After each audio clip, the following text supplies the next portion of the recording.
Simahum fi wujuhihim min athari sujud. Di antara ciri mereka itu tanda-tandanya dari bekas sujud. Nah, kalimat dari bekas sujud dijelaskan di sini oleh Ali bin Abi Thalha, oleh Ibnu Abbas. Simahum fi wujuhihim min athari sujud yakni as-samtul hasan, yaitu perangai yang baik, yang tidak menafikan. Artinya bekas dari sujud nggak menafikan, tapi di sini yang dimaksud simahum fi wujuhihim min athari sujud yaitu apa? Mereka punya perangai yang baik, punya akhlak yang mulia, tingkah laku yang mulia, para sahabat. Kata Mujahid dan juga yang lainnya, tampak bekas di dada mereka, di dahi mereka, al khusyuk wa tawadhu. Mereka adalah orang yang khusyuk dan tawadhu. Seperti dikatakan oleh Imam Mujahid dan yang lainnya, bahwa itu maksudnya adalah orang-orang yang khusyuk. Kemudian kata Imam As-Suddi, karena mereka banyak sholat, maka baik wajah mereka, bersinar wajah mereka.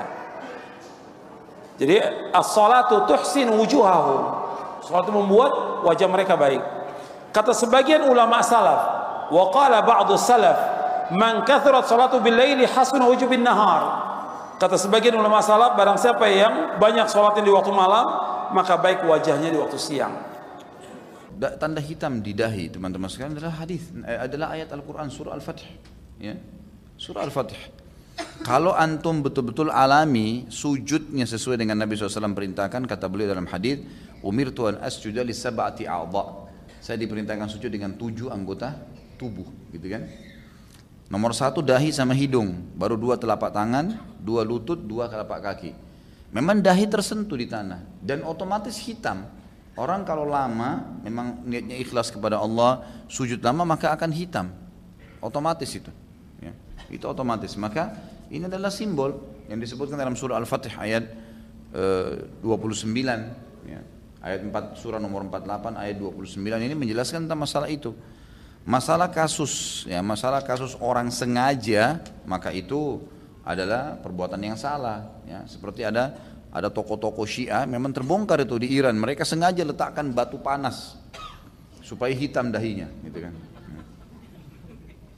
Dan kemudian ada juga orang yang seperti kaum Khawarij, ya. Sebagian kaum Khawarij yang seperti yang membunuh Ali bin Abi Thalib radhiyallahu anhu itu dahinya hitam, gitu kan. Karena di zaman dulu kalau sujudnya di tanah, mereka nggak punya alas karpet kayak kita sekarang, gitu kan. Maka itu ada memang, tapi itu bukan berarti mencoreng kehormatan dan kesucian orang yang punya dahi hitam. Perhatikan surah Al-Fatih berbunyi, A'udzubillahi minasyaitonirrajim, Muhammadur Rasulullah, ayat 29. Walladzina ma'ahu asyiddu 'alal kufari rahama'u bainahum tarahum ruk'an sujjadan yabtaguna fadlan minallahi wa ridwana simahum fi wujuhihim min atharis sujud, gitu kan. Al-ayah, Muhammad adalah benar-benar utusan Allah dan yang bersamanya para sahabat, mereka sangat tegas terhadap orang kafir dan mereka berkasih sayang di antara mereka. Kalian melihat mereka, ciri-cirinya Nabi dan para sahabat selalu ruku, sujud, mencari karunia Tuhannya. Perhatikan kalimat ruku, sujud, ada sujud, ya. Maka kalian melihat di wajah mereka karena sujud tadi tanda-tanda sujud. Apa itu? Dahinya hitam, otomatis itu, gitu. Dan itu Allah SWT berikan kepada seseorang mukmin. Yang penting dia jaga, dia kontrol, jangan sampai dia menjadi orang-orang yang sombong dengan itu misalnya, atau riya, ya. Simahum fi wujuhi min athari sujud, dari wajahnya akan terlihat bekas sujud. Ahli tafsir menjelaskan bekas sujud ini bukan jidat hitam. Ini adalah memang terjemahan baru. Kalau jidat hitam, tarahum simahum, tanda pada mereka terlihat, fi wujuhim, di wajah mereka, fi wujuh min athari sujud, karena bekas sujud. Bekas sujud diantaranya para ulama mengatakan karena banyaknya sujud di malam hari, Allah akan berikan nur di wajahnya di siang hari, sehingga apa, dipandang oleh orang menyenangkan. Biarpun orangnya hitam kelem, mana ada bekas jidat nanti kalau orangnya hitam? Sebagian mengatakan simahum nanti akan kelihatan di surga nanti, bahwasanya ini adalah ahli sujud. Nanti di akhirat akan diberi oleh Allah nur, cahaya secara khusus wajahnya orang-orang tersebut. Jadi bukan jidat hitam itu, Jidat hitam itu 3 hari dibuat bisa, gosok-gosok karpetnya agak keras, kasih kalpanak sedikit luka, nanti besok bekas hitam. Masya Allah, sholatmu kok sampai jidatmu begini nih, gimana? Khusuk bagaimana? Khusuk saya gosokin.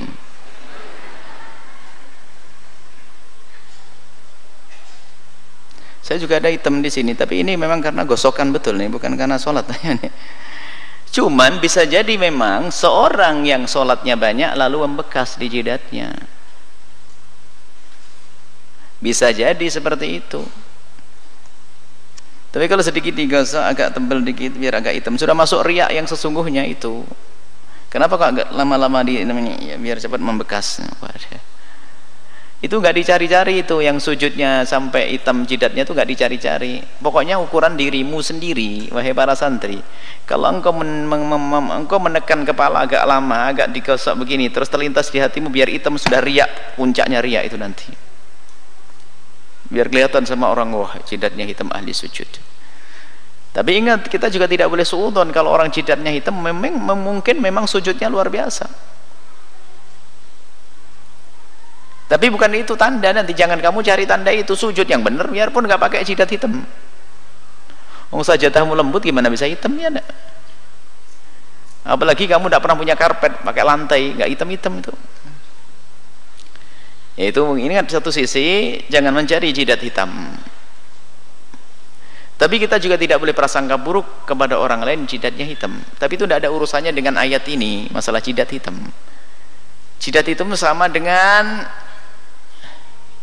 apa namanya, mata kaki hitam. Anak santri semuanya mata kakinya hitam, lihat saja. Kenapa? Belajarnya nggak di kursi, pakai sila. Coba aja lihat itu, santri itu semuanya begitu, yang nggak pernah pakai kaos kaki itu. Karena kelamaan duduk.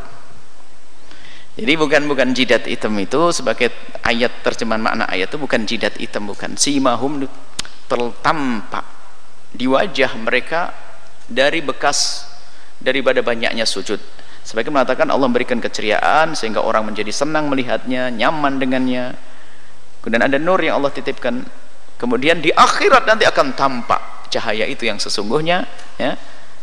Bukan hitam, cahaya nur. Cahaya nur, masa cahayanya hitam? Nggak ada. Tapi ingat, jangan suudzon kepada orang yang jidatnya hitam, awas hati-hati. Suudzon juga penyakit buruk di dalam hati. Kalau orang jidatnya hitam, katakan semoga dia tulus